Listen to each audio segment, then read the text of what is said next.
은혜 가운데 잘 지내셨지요? 마음 모아서 가정 예배 하도록 하지요.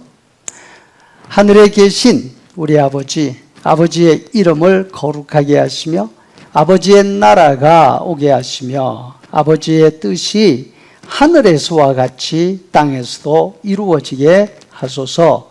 오늘 우리에게 일용할 양식을 주시고 우리가 우리에게 잘못한 사람을 용서하여 준 것 같이 우리 죄를 용서하여 주시고 우리를 시험에 빠지지 않게 하시고 악에서 구하소서.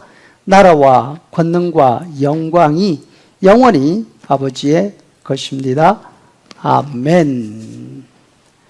함께 읽을 하나님 말씀은 마가복음 5장 16절에서 20절 말씀. 이에 귀신 들렸던 자가 당한 것과 돼지의 일을 본 자들이 그들에게 알림해 그들이 예수께 그 지방에서 떠나시기를 간구하더라. 예수께서 배에 오르실 때에 귀신 들렸던 사람이 함께 있기를 간구하였으나 허락하지 아니하시고 그에게 이르시되 집으로 돌아가 주께서 내게 어떻게 큰 일을 행하사 너를 불쌍히 여기신 것을 내 가족에게 알리라 하시니 그가 가서 예수께서 자기에게 어떻게 큰 일을 행하셨는지를 대가볼리에 전파하니 모든 사람이 놀랍게 여기더라. 아멘. 여러분, 마가는 마가복음 4장 35절에서 5장 43절까지 해서 네 가지 사건을 연속적으로 이야기하고 있습니다.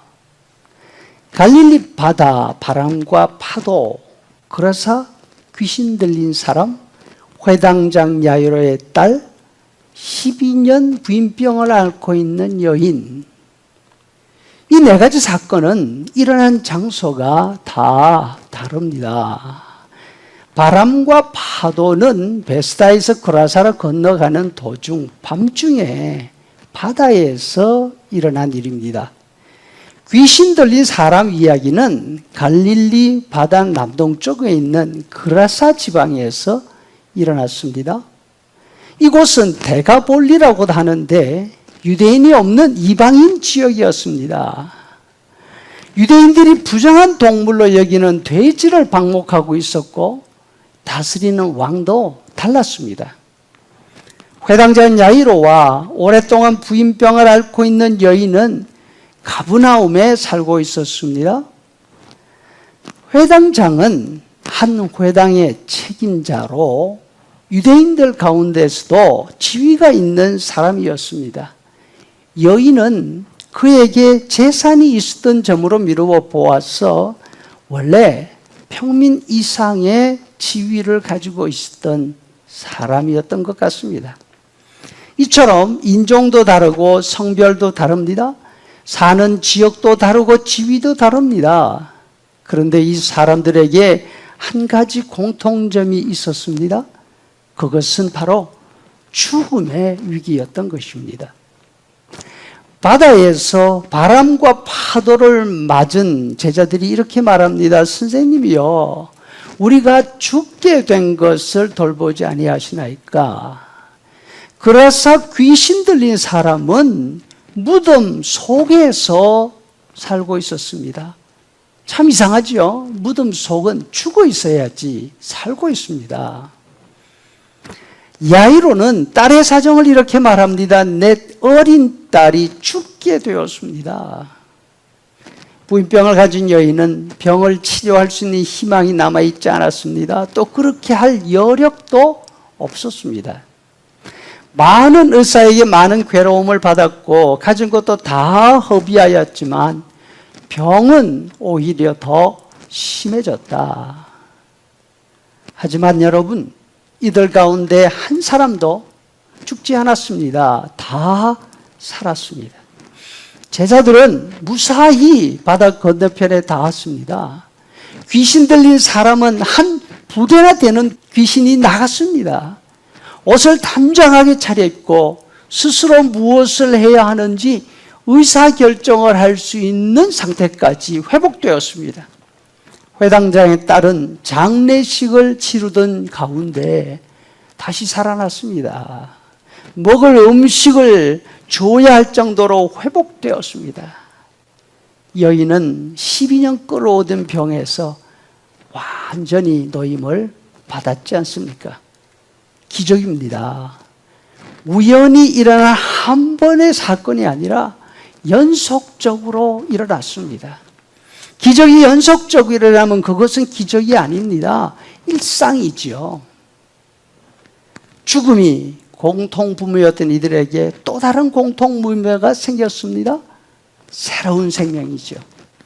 죽음이 생명으로 바뀐 원인, 그곳에는 바로 예수님이 계셨습니다. 죽어가는 사람들에게 예수님이 다가가시니까 죽음의 행렬이 멈추어서고 새로운 생명이 시작되었습니다. 제자들이 평생 쌓아온 경험도 심한 바람과 파도 앞에 무력했습니다. 새로 만든 고랑과 사슬을 끊어버리는 괴력도 귀신 들린 사람을 무덤에서 끌어내지 못했습니다. 회당장의 지식과 지위도 죽어가는 어린 딸을 지켜내지 못했습니다. 여인에게는 재산이 있었습니다. 찾아갈 유명한 의사들도 많이 있었습니다. 그렇지만 돈은 다 떨어지고 의사들에게 실망만 가중되었습니다. 모든 희망이 다 없어진 상태에서 이들은 예수님께로 다가갑니다. 자신들이 가지고 있는 문제를 예수님께 맡겼습니다. 해결되었습니다. 살아났습니다. 그런데 예수님은 사람들이 자기에게 다가오기를 기다리시기만 하는 분이 아니었습니다. 그래서 귀신 들린 사람은 예수님을 알지 못했습니다. 당연히 가서 부탁할 수가 없었죠. 예수님이 그에게 오셨습니다. 강력하게 거부하는 귀신을 다 내쫓아 주셨습니다. 그 사람에게 예수님이 말씀하십니다. 집으로 돌아가.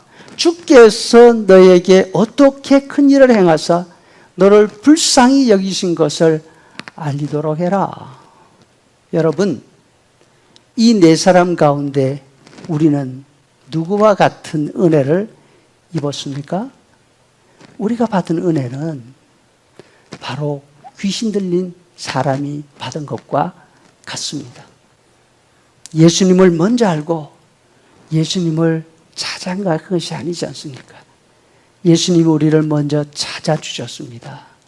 불쌍히 여기시는 마음으로 죄와 사슬에서 우리를 풀어주셨습니다. 이 구원의 은혜에 늘 감사하며 기쁨으로 헌신할 수 있는 우리가 되기를 바랍니다. 이제는 우리 구주 예수 그리스도의 은혜와 아버지 하나님의 크신 사랑과 성령의 인도 교제 충만케 하심이 예수님 만나 새 생명 얻은 구원의 은혜를 감사하며 살아가는 성도들의 머리 위에 영원토록 함께 있을지어다. 아멘.